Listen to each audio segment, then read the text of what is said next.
সিয়াম বা রোজা আসলে এটা কত প্রকার, কয় ধরনের সিয়াম বা রোজা রয়েছে? সিয়াম ৩ ভাগে বিভক্ত করেছেন আলেম ওলামাগণ, প্রধানত ৩ ভাগে। প্রথমত সিয়াম, ফরজ সিয়াম, যেটা আমরা ফরজ সিয়াম, যেটা আল্লাহ সুবহানাহু ওয়া তাআলা রমজান মাসে রাখাকে ফরজ করেছেন, এটা একটা।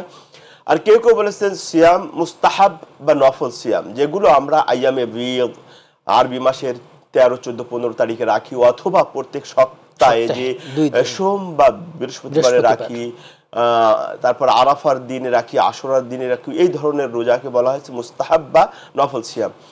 আর একটা সিয়াম আছে, সেটা হচ্ছে 3 নাম্বার, সেটা হচ্ছে হারাম সিয়াম। সেটা হচ্ছে ইয়াউমুল ঈদ, ঈদের দিন, 5 দিন মোটামুটি। তো ঈদের দিনগুলো, বিশেষ দিন যেগুলো নিষেধ, এদিন রোজা রাখা হারাম। তাহলে 3 প্রকার হয়ে গেল। এখানে আবার কেউ কেউ ওই নফল রোজার ভিতরে আরেকটা প্রকার নিয়ে আসছেন, ওই কেউ কেউ ওয়াজিবও বলেছেন।